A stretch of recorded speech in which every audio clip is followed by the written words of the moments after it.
A seguir, os enigmas da Grande Esfinge, no Nat Geo. Nada representa os mistérios do Antigo Egito melhor do que a Grande Esfinge. Mas como os antigos egípcios construíram esta criatura com corpo de leão e cabeça humana? Esta é a maior estátua já construída no Antigo Egito. Mas quem a construiu e por quê? Quando estava em seu auge, era uma imagem bem colorida, pintada com cores de revistas em quadrinhos.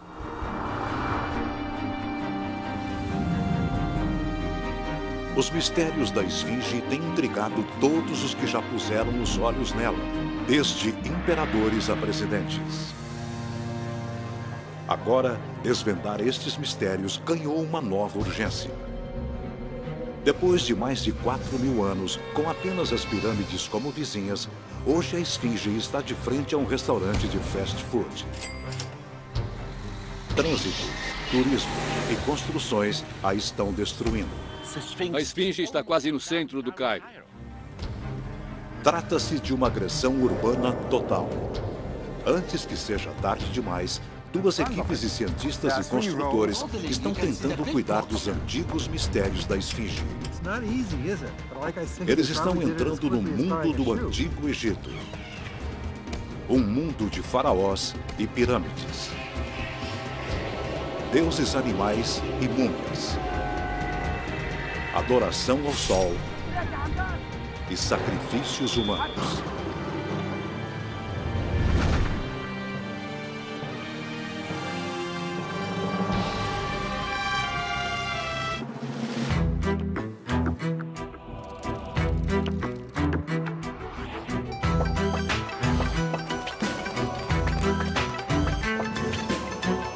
Os enigmas da Grande Esfinge. Patas gigantes maiores que um ônibus se projetam para frente. Uma cauda em forma de chicote se enrola na parte de trás. E seu corpo enorme, cerca do peso de 50 aviões 747, está em posição de agressão.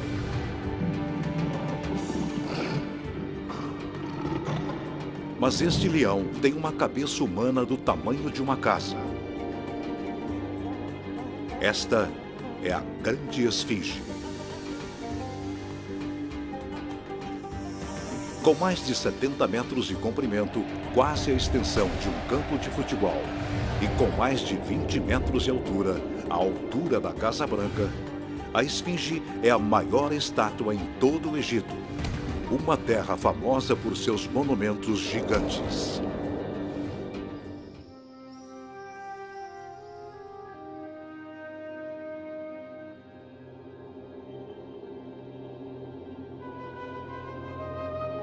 Houve milhares de esfinges em toda a história. Mas esta, a Grande Esfinge, é uma das primeiras. E de longe, a maior já construída. Aquela era uma época de experiências. A Esfinge era uma experiência. Era algo novo, algo muito incomum. Mas de onde surgiu a ideia de fazer uma estátua com corpo de leão e cabeça humana?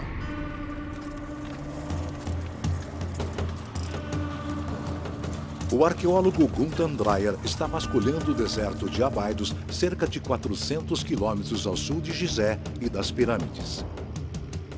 Ele está voltando ao passado, a Khufu, e ao antigo reinado no início da civilização egípcia, 3.000 anos antes de Cristo. 500 anos antes da construção da Esfinge. Como Gizé, Abydos também é uma cidade dos mortos, mas sem pirâmides. Aqui, os faraós fundadores do Egito estão enterrados embaixo das areias do deserto em complexas sepulturas de lama e tijolos. Hoje, Dreyer está investigando uma dessas sepulturas. A sepultura consiste de 3 câmaras enormes embaixo daquele monte ali. Na frente há 3 fileiras de sepulturas suplementares, um total de 35. A câmara principal foi saqueada há muitos anos e o corpo real roubado. Mas inscrições encontradas do lado de dentro revelam um nome: Faraó Aha, o primeiro rei da primeira dinastia egípcia. Como faraó, Aha tinha poder absoluto.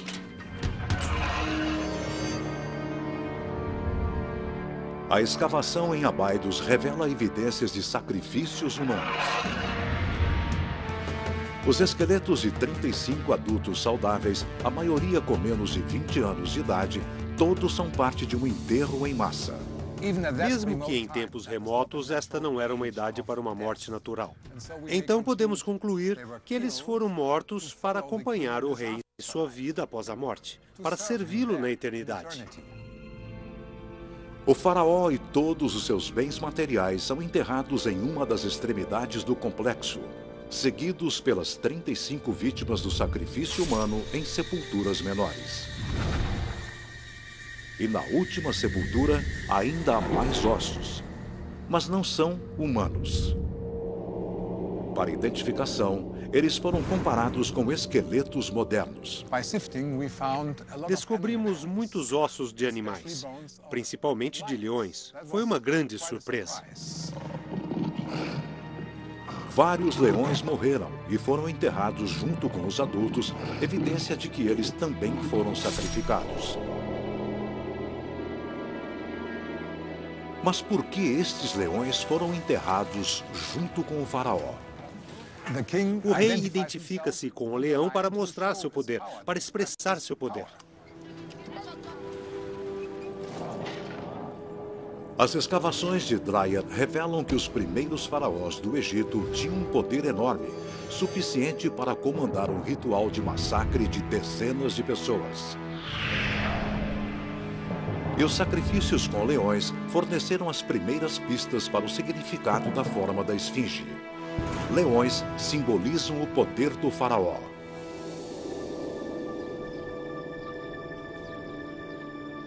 Mas a esfinge é mais do que apenas um leão. Também é parte humana.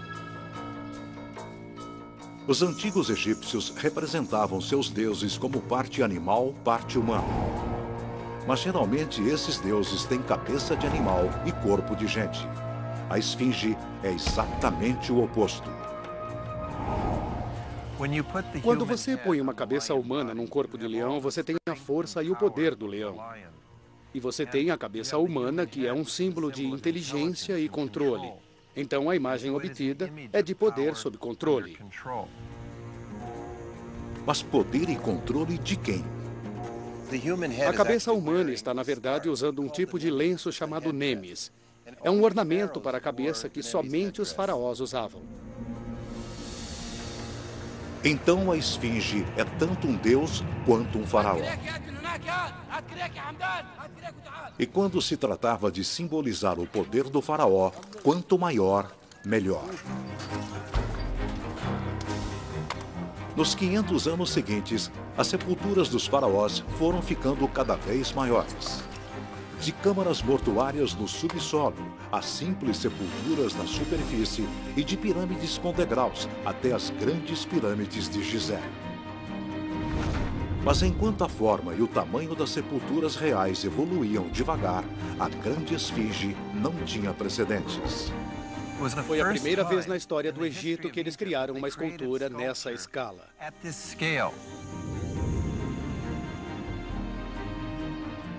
Mas como a esfinge foi criada?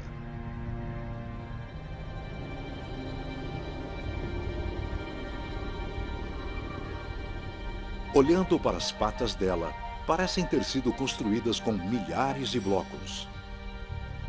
Será que foram construídas como as pirâmides, empilhando-se blocos de pedra?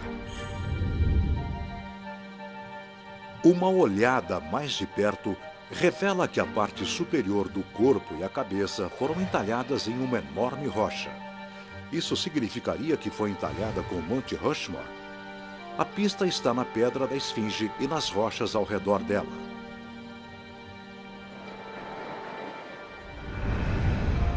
Por incrível que pareça, ninguém nunca investigou as pedras em detalhe. até Mark Lennar, 30 anos atrás. Hoje, ele é um dos egiptólogos mais proeminentes do mundo.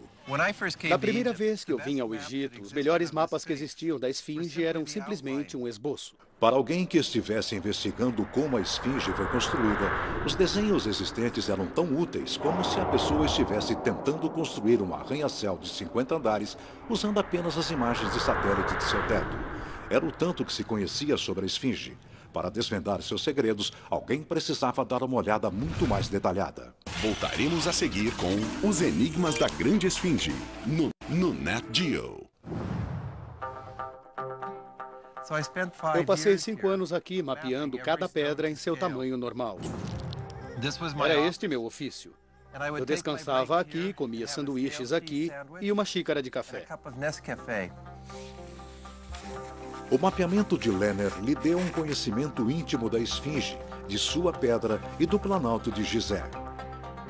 Para começar, a Esfinge foi feita de calcário. Uma inspeção mais detalhada do calcário revela como ele foi formado. Vemos um padrão que parece um coral cérebro, ou quase uma esponja. Todo o calcário em Gizé, incluindo o corpo da Esfinge, já foi solo marinho. Era um leito marinho. Então, na pedra, temos vários elementos congelados da vida no leito marinho. Milhões de anos atrás, o Planalto de Gizé estava submerso. Criaturas marinhas e plantas morreram, indo parar no fundo do mar. Com o tempo, seus restos foram comprimidos para formar o calcário. Mas nem todos os calcários são iguais. Alguns são formados do fundo macio do mar e alguns são de recifes de corais duros. Juntos, eles formam um tipo de camada de bolo e calcário duro e macio. A Esfinge é composta por vários tipos de camadas de calcário. Então, é como se tivessem entalhado a Esfinge a partir de uma camada de bolo. Há as camadas mais pegajosas, de um congelamento macio, e as camadas mais duras. As camadas mais duras de rocha se mantiveram mais fortes do que as camadas mais macias. Hoje, a pirâmide parece bem diferente de quando foi construída. Sua superfície, originalmente macia, foi devorada por mais de 4.000 anos de vento, água e areia. Aqui do lado direito do peito da Esfinge, podemos ver como o tempo pôs as camadas mais macias em estado de suspensão, enquanto as camadas mais duras se projetaram. Para Lennar, esse padrão do tempo é outra pista importante para descobrirmos como a Esfinge foi construída. As restaurações recentes obstruem este padrão. Mas fotografias dos anos 20 mostram este padrão claramente de ambos os lados da Esfinge. E do lado conhecido como Fosso da Esfinge. O padrão age como uma pegada. E quando Lennar compara o corpo da Esfinge com o lado do fosso da Esfinge, o encaixe é perfeito. Temos certeza de que estas são as mesmas camadas de rocha natural que formaram o lado sul do fosso da Esfinge. Lennar identifica mais do que apenas aquela rocha, diretamente na frente das patas da Esfinge, nas ruínas de uma construção conhecida como o Templo da Esfinge. Ali, nos enormes blocos de pedra que antigamente foram as paredes do templo, ele descobre as camadas familiares das pedras duras e macias que encontrou na Esfinge. É possível ver as camadas passando continuamente de um bloco a outro através de muitos blocos que formam as paredes do templo. Esta é uma camada geológica. Depois, temos essa faixa amarela de uma camada geológica mais macia. Mas o que a similaridade entre a rocha da Esfinge, do fosso da Esfinge e do templo dizem a Lennar sobre como a Esfinge foi construída? Os egípcios escavaram um fosso em forma de ferradura, deixando um centro do qual restou um grande bloco, no qual eles entalharam a Esfinge. Eles moveram a pedra, às vezes em blocos de centenas de toneladas, para um local mais baixo para fabricar as paredes do templo da Esfinge.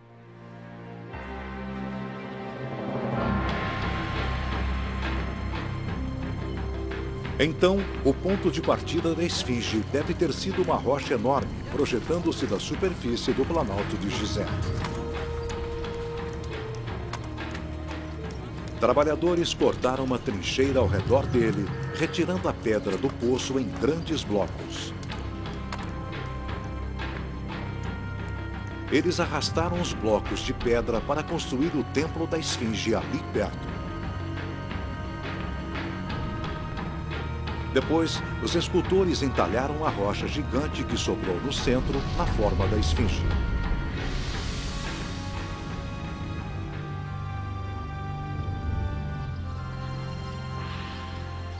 A esfinge foi entalhada da rocha natural original do Planalto de Gizé.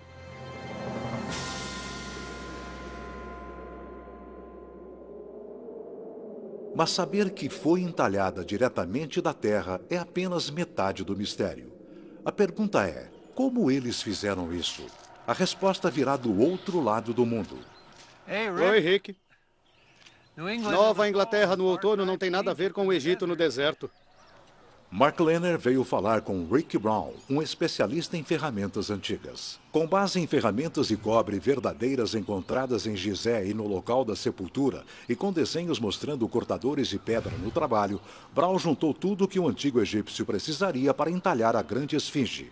Rick e eu nos unimos e analisamos todas as evidências que temos dos cenários das sepulturas, de ferramentas verdadeiras que foram encontradas. E baseado nessas evidências, Rick juntou coisas rudimentares como um kit de ferramentas que os construtores da esfinge teriam usado. Então temos cinzéis de cobre, um pilão e um martelo.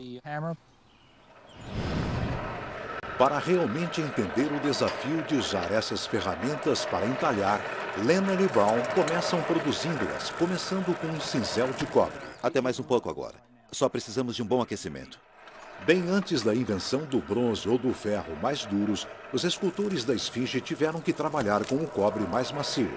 É o que eles devem ter feito no Egito. O que eu quero fazer é pegar esse pedaço de cobre, aquecer e transformá-lo num cinzel.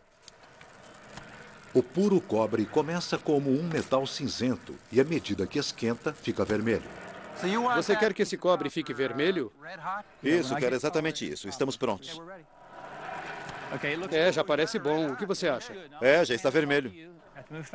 O calor amacia o cobre e o transforma num material mais maleável, que pode ser moldado na forma desejada. Este processo é muito básico. O que eles fizeram foi usar um material duro para moldar e fazer um material mais macio. Mas à medida que o cobre macio esfria, ele endurece outra vez. Quero voltar ao fogo, porque senão eu vou quebrar o metal. Vamos lá. Essas ferramentas antigas revelam que foi preciso mais que entalhar para que aquela esfinge fosse feita. O carvão era um ingrediente crucial para a construção desses monumentos em Gizé. Eles devem ter trazido madeira para alimentar as fogueiras o dia inteiro, o ano todo, só para fazer as ferramentas para a construção desse monumento.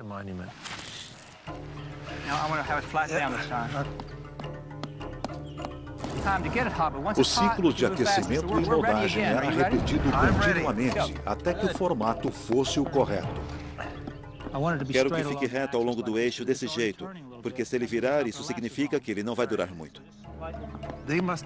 Eles devem ter juntado mais cobre para construir a Grande Pirâmide e a Esfinge do que em qualquer outro lugar no mundo no terceiro milênio antes de Cristo. Quer dizer, devem ter tido um alto custo em cobre. O cinzel de cobre era uma ferramenta de acabamento de alta tecnologia do antigo reinado, mas o trabalho bruto mesmo era alcançado com algo bem mais básico: martelos de pedra. Mark, se olhar esta fotografia da sepultura de Ti, tem um entalhador de pedra usando uma ferramenta como esta, e foi isso que eu descobri. Tem que olhar de perto para esses desenhos, porque eles nos dão muitas informações. Baseados nas pinturas das sepulturas de 4.000 anos, Brown e Lehner fazem seus próprios martelos hoje. Eu quero usar uma pedra mais dura contra uma pedra mais mole. Então você está usando uma pedra para fazer uma ferramenta de pedra. Tem muita força envolvida. Os sulcos e as cordas transformam uma simples pedra em um martelo eficaz.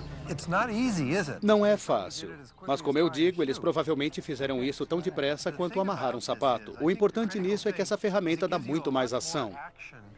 A pessoa pode trabalhar desse jeito durante horas e não cansar. Agora, Lenner e Brown testarão suas ferramentas. Eles vão tentar entalhar a característica da esfinge mais visivelmente ausente, o nariz. Há histórias que ele foi destruído a tiros pelos soldados de Napoleão que usavam para praticar tiro ao alvo. Mas essas histórias eram falsas. Cerca de 300 anos antes de Napoleão, um historiador árabe já mencionava que o nariz estava faltando. Eu acho que é uma boa prova de que foi arrancado com intenção. Tem uma profunda rachadura na ponte e tem outro sulco na narina esquerda da esfinge. Eu acho que alguém deve ter usado ferramentas e arrancado a parte sul. O nariz original se perdeu para sempre, mas hoje Lenner e Brown, apenas com martelos de pedra e cinzais de cobre, entalharão um novo. Vamos trabalhar. Desse pedaço de calcário de 1,80 m, eles tentarão entalhar o nariz de cerca de 1/3 do tamanho do nariz original. Vamos fazer o nariz começando com uma ferramenta como esta? Isso foi ideia minha? Foi. Eles começam a agir e rapidamente descobrem que a pedra dura é muito mais eficaz do que o cobre mais macio nos primeiros estágios deste trabalho. Eu acho que esta é a evidência de que a ferramenta, mesmo sendo primitiva, é realmente bem eficaz. Mas, mesmo com reforços e depois de horas de trabalho, eles mal conseguiram fazer um entalhe. Será que Lenner e Brown realmente vão conseguir entalhar o nariz com essas ferramentas antigas?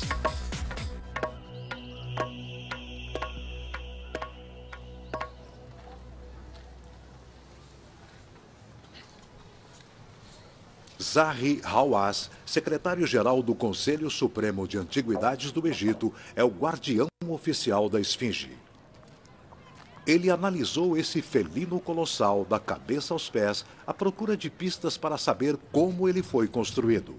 Pela geologia do local, ele sabe que a pirâmide foi entalhada diretamente da terra. Então, por que o fundo parece ter sido feito de blocos de pedra como os da pirâmide? Hawass investiga então o tamanho e o estilo dos blocos à procura de respostas. Nas duas patas da esfinge, tem uma pedra pequena típica que os romanos, no ano 30 a.C., trouxeram e adicionaram à esfinge. Entre as patas da esfinge, Hawass encontra blocos de 4 períodos diferentes. Isso é de 30 a.C., 1550 a.C. e este é de 2600 a.C. Hawass conclui que egípcios, gregos e romanos cobriram a esfinge com blocos durante milhares de anos. Mas por quê? A resposta pode ser encontrada em uma força mortal escondida, que atacou o calcário do corpo da esfinge e do fosso ao redor. Tudo isso antigamente era solo marinho. Era um leito marinho de 50 milhões de anos atrás, então está naturalmente cheio de sal. Quando a água do solo sobe, ela passa através da rocha, levando o sal para a superfície, onde ele cristaliza e se expande. Os resultados são desastrosos para a esfinge. Eu odeio dizer isso, mas está acontecendo naturalmente o tempo todo nessa parede perto da esfinge. Os flocos caem e se desfazem. É isso que está acontecendo ao corpo da esfinge. É este processo que resulta em literalmente pó de esfinge. Por incrível que pareça, desde o dia em que foi construída, o corpo da esfinge tem se transformado em poeira. Os blocos postos lá pelos egípcios, gregos e romanos eram para proteger as partes mais vulneráveis entalhadas de calcário macio.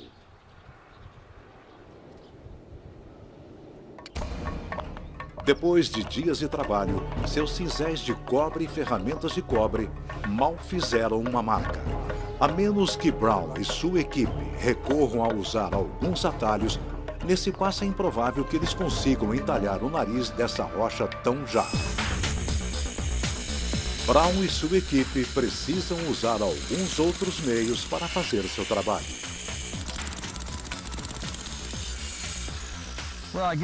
Acho que nos demos mal. Trabalhamos na pedra durante um bom tempo, usando ferramentas egípcias.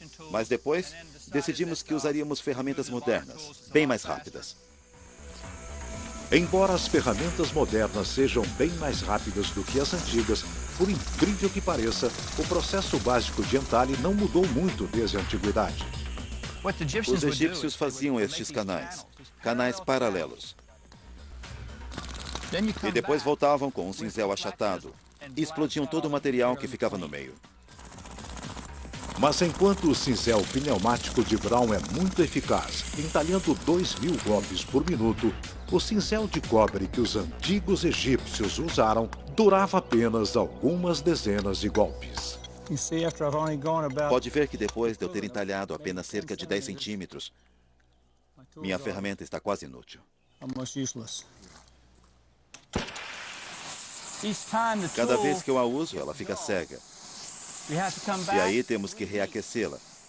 E quando fazemos o reaquecimento, o metal fica macio. É quando então podemos voltar a moldá-lo.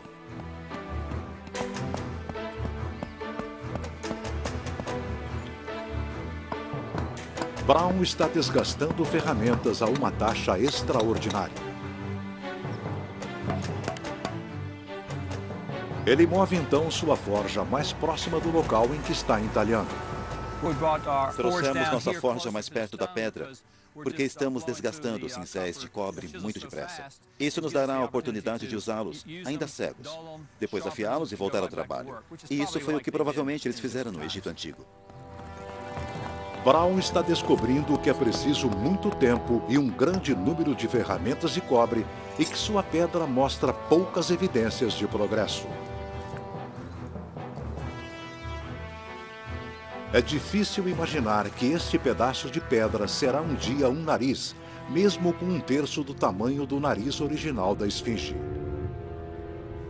É ainda mais difícil imaginar entalhar a grande esfinge. Ficou claro que somente um faraó poderia ter ordenado isso. Mas a pergunta é, qual deles? Voltaremos a seguir com Os Enigmas da Grande Esfinge, no Nat Geo.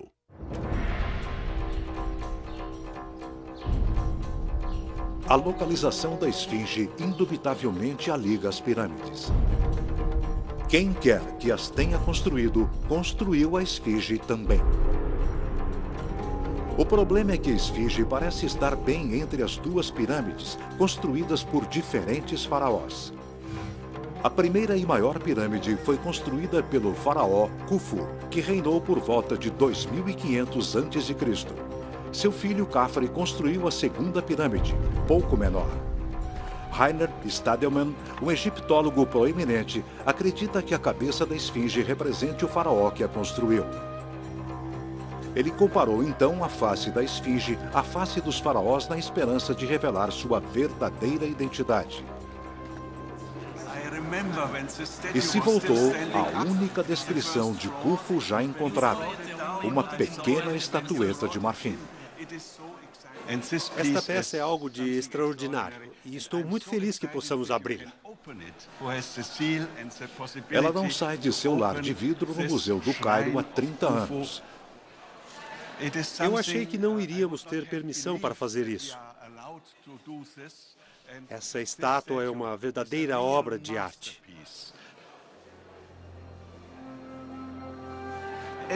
Tudo nela foi muito bem esculpido, muito bem detalhado. Podemos comparar esta estátua com a enorme esfinge. A face é, para mim, a mesma face da esfinge. Um rosto quadrado, uma boca pequena e os olhos são protuberantes. Mas também tem uma pista menos subjetiva. Ao contrário do filho dele, Khafre, construtor da segunda pirâmide, Khufu não tinha barba. A estátua não tem barba. Então, tenho certeza de que a esfinge, que não tem barba, seja um retrato de Khufu. Mas Mark Lenner encontra evidência de que a esfinge originalmente tinha barba. Ele acredita que o rosto da esfinge seja do filho, Khafre. Uma barba original explicaria este calombo muito enigmático no peito da esfinge. Ele começa bem aqui e fica nessa posição para sustentar a longa barba. O debate esquenta. O pai Khufu ou o filho Khafre?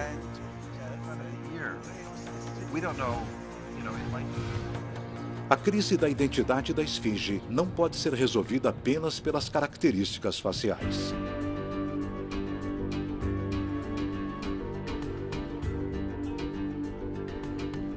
Por mais de 4.000 anos, essa curiosa criatura prendeu a imaginação de reis e imperadores, poetas e pintores e presidentes.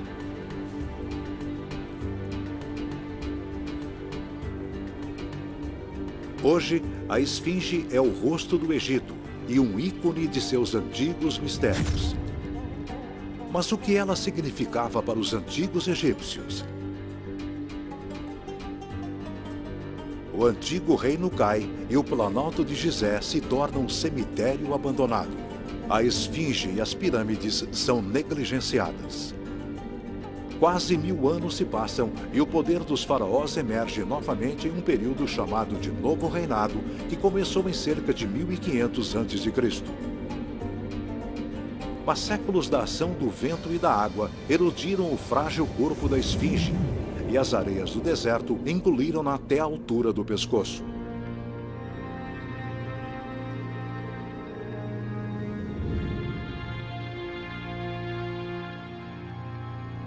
O que aconteceu a seguir está escrito em hieróglifos em um bloco de granito de 15 toneladas, erguido entre as patas da esfinge. A inscrição fala de um herói que resgatou a esfinge.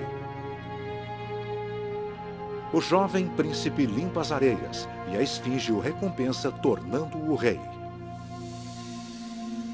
Seu nome é Thutmose. O que primeiro restaurou a terra. Posso dizer que este é Thutmose IV. Ele ordenou a seu povo que construísse estes 2 enormes muros de lama e tijolos para proteger a esfinge da areia.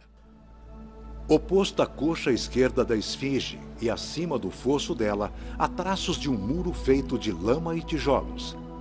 Alguns dos tijolos têm o selo de Thutmose. Originalmente envolvido em gesso, o muro tem quase 8 metros de altura. E para restaurar o corpo desgastado da esfinge, Thutmose colocou grandes blocos de pedras nas patas dela. Olhe estas pedras. Elas são as grandes pedras que foram adicionadas no novo reinado. E este bloco também revela uma pista para o que a esfinge significou aos egípcios do novo reinado. Quando os reis queriam dizer alguma coisa que eles queriam que durasse para sempre, eles escreviam em um grande bloco de pedra como este, em hieróglifos. Kasia Spakovska traduz 2 hieróglifos-chave. Vemos que existe algo parecido com uma ave aqui. Este é, na verdade, o sinal do falcão. Este é o nome Horus. Horus, representado por um falcão, é uma das mais antigas e mais importantes divindades do panteão egípcio. Os egípcios acreditavam que o faraó era Horus encarnado. E logo abaixo fica Wakhet, o horizonte, com as 2 montanhas ao lado e o sol no centro. Quando hieróglifos de Akhet e do falcão são combinados, eles formam Horus no horizonte, o nome do deus egípcio que guarda a entrada para a pós-vida. Esta é a identidade da esfinge no novo reinado. Para os antigos egípcios, o horizonte era a entrada para a pós-vida. Assim como o sol se põe sobre o horizonte e renasce no dia seguinte, Eles também acreditavam que poderiam renascer. Como guardiã da vida após a morte, a esfinge era crucial nesse processo. Ao limpar a areia em torno dela, Tutmés não estava apenas salvando a esfinge, estava salvando um deus. E ele faz mais. Uma inspeção mais de perto da face da esfinge revela traços de tinta azul ainda escorrendo próximos à orelha. As evidências sugerem que Tutmés dá à esfinge uma remodelação monumental no novo reinado. Estamos acostumados a ver a esfinge como este monumento bege no meio do deserto. Mas quando estava em seu auge, renascida no novo reinado, ela era uma imagem com cores vibrantes, como as de uma revista em quadrinhos.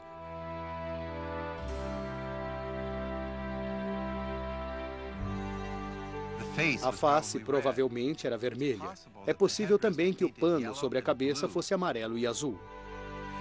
E esta pintura da esfinge era algo que, para os egípcios, provavelmente a trazia à vida. A grande esfinge seria reverenciada como um deus, guardando a entrada para a pós-vida. Uma estátua de seu salvador, Tutmés, contemplando o seu santuário real entre suas patas. Protegida de ventos fortes e areia por um alto muro protetor e trazida à vida em cores vibrantes.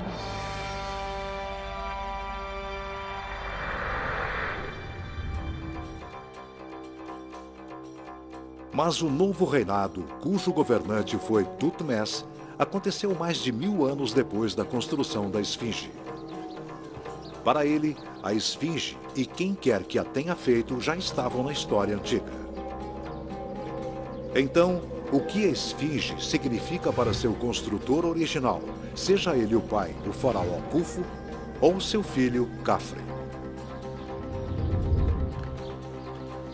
Mark Lenner retorna ao trabalho da esfinge para resolver este último mistério. As ruínas do templo ficam apenas alguns metros na frente das patas da esfinge. Ali, Lenner encontra uma série de pilares misteriosos. Eles parecem um pouco com Stonehenge. Há 24 desses pilares. Lenner acredita que eles estejam ligados às 24 horas do dia. Parece que aqui havia um imenso templo ao sol. Essa noção é reforçada pelos 2 santuários internos nas extremidades opostas do templo. Este nicho ou santuário é simétrico com outro nicho ao oeste. Então, os 2 nichos definiram o eixo do templo, provavelmente para o sol nascente a leste e para o sol poente a oeste.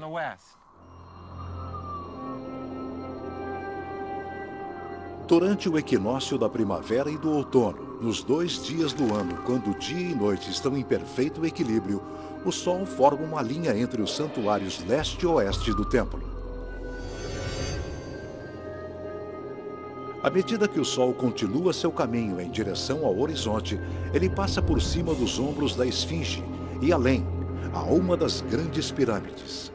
Esses 2 nichos se alinham no lado sul da segunda pirâmide num ponto que passa bem acima do ombro da esfinge. E é aqui que o sol se põe nos equinócios.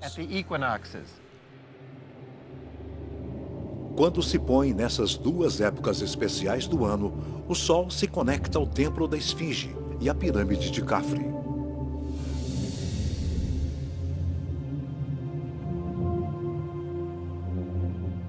E como o templo da esfinge e a esfinge eram parte do mesmo projeto de engenharia, eles devem ter sido construídos pelo mesmo faraó. É esta linha, este alinhamento astronômico, a outra pista que liga o templo e a esfinge ao reinado de Khafre, o construtor da segunda pirâmide.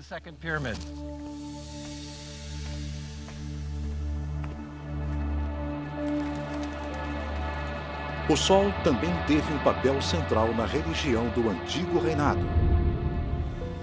A arte dos antigos egípcios mostra um deus sustentando um disco de sol à medida que ele viaja pelo horizonte para a pós-vida. Ele foi um dos primeiros deuses egípcios, o leão duplo.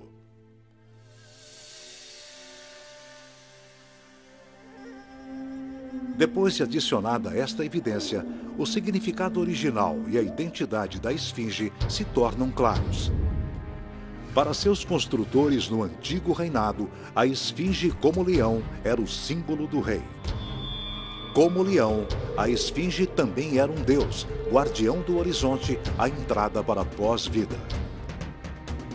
O alinhamento solar no equinócio revela que a esfinge, o templo da esfinge e a pirâmide de Khafre estão intimamente ligados. Seu único propósito era garantir a passagem segura do faraó para a pós-vida.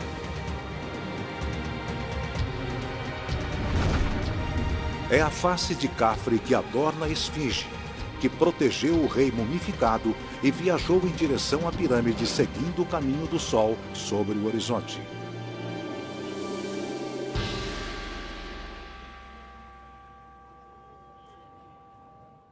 Voltaremos a seguir com Os Enigmas da Grande Esfinge, no Nat Geo. De volta à Nova Inglaterra, Rick Brown e sua equipe finalmente estão completando o nariz da esfinge. Eles estão dando os toques finais usando réplicas de cinzéis antigos de cobre, na esperança de calcular quanto tempo levou para entalhar a grande esfinge. Oi, Rick. Oi, Mark. Então vocês trabalharam nisso durante 2 semanas? 2 semanas. O dia todo. Todos os dias. Bom, o trabalho do nariz ficou ótimo.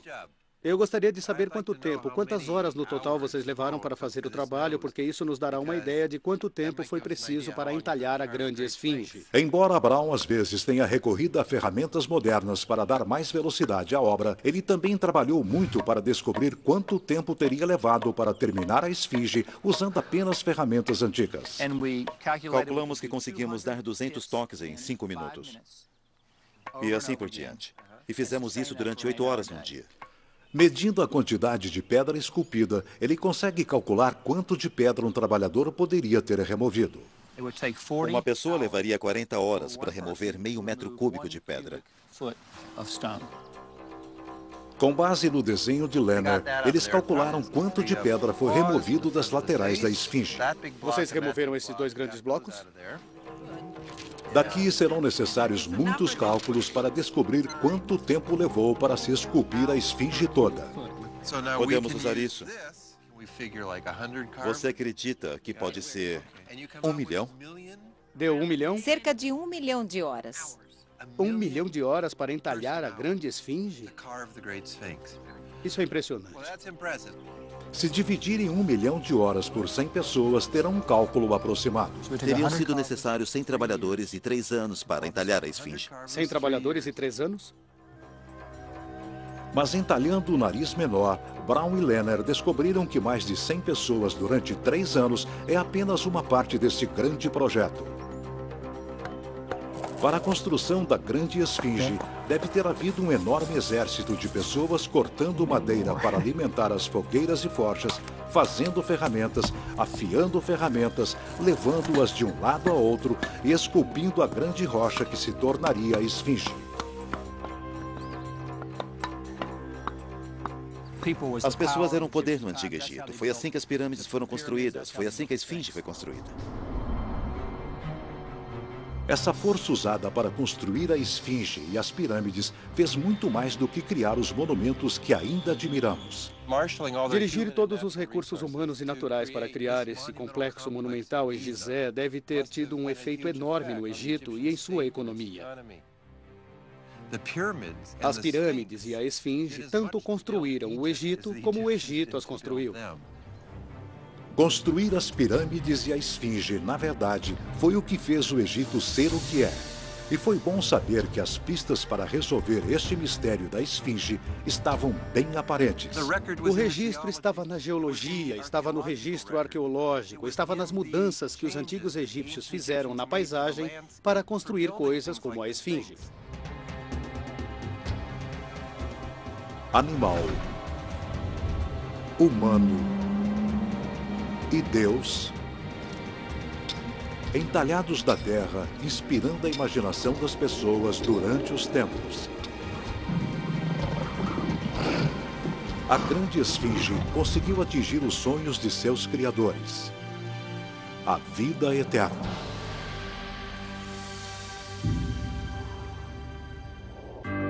Versão Marshmallow São Paulo.